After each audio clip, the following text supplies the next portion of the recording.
مهرجان ورق العنب، ورق العنب كتر قوي قوي قوي يا ولاد. انزلوا يلا هاتوا والحقوا خزنوا لحسن هوب بين يوم والتاني هتبصوا تلاقيه خلص ومش هتلاقوه بقى في السوق. انا نزلت النهارده حتى والله ما غيرت هدومي، قلت لا وانا اقول لكم بقى بسرعه ازاي انا بخزن. انا نزلت جبت 3 كيلو عشان اخزنه انصاص يعني الموسم كله عمرنا ما هناكل اكتر من 6 مرات يعني ورق عنب، لان الموسم فيه بتنجان وفلفل وكوسه وحاجات ومحشيات حلوه كتير، يعني مش كل مره بقى هنعمل ورق عنب، بس احنا بنحب ورق العنب جدا جدا جدا يعني.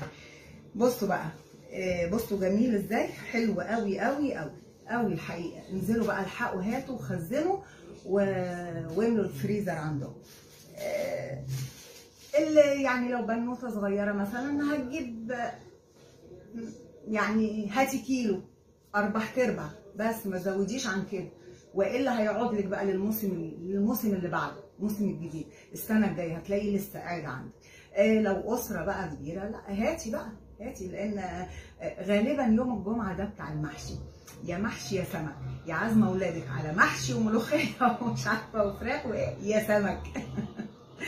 فيلا هاتي بقى وشيلي.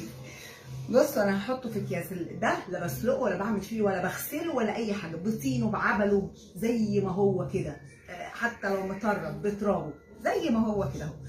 تجيبي لمي بقى الشنط اللي عندك النظيفه اهو، ورصي كده جنب بعض جنب بعض جنب بعض، ما تكلكعيش الشنط، يبقى مفروض جنب بعض. وكل شنطه حطي فيها بتاع 6 7 حزم، لو اسره يعني 7 8 حزم كده.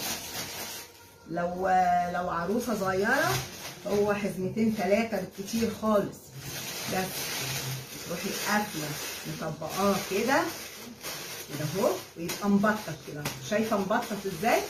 وتحطي في الثلاجه وفوق بعض اكياس بقى فوق بعضها كده في الفريزر عندك، تمام. ولما تطلعيه تكوني غاليه حله الميه، اول ما تغلي تروحي ساقطه فيها بقى ورق العنب زي ما هو، اوعي تسيبيه لما يفك، ما تسيبوش اما يفك، زي ما هو كده تروحي مطلعاه من الكيس بتاعه وتروحي حطاه في الحله بتاعتك. ينزل هتبصي تلاقي اصفر وغلوه واحده فقط، وروحي مطلعاه على طول حطاه في مصفى. اوعي بقى تسيبيه بقى يتسلق ويغلي، لا مفيش الكلام ده خالص. اول تغلي الميه تسقطيه، واول ما تسقطيه هيبتدي يغلي ولقيتيه اصفر روحي شايلاه، ما تستنيش حتى اما يقعد يقلب ويغلي معاك، تمام كده. حطيه في مصفى وخلاص.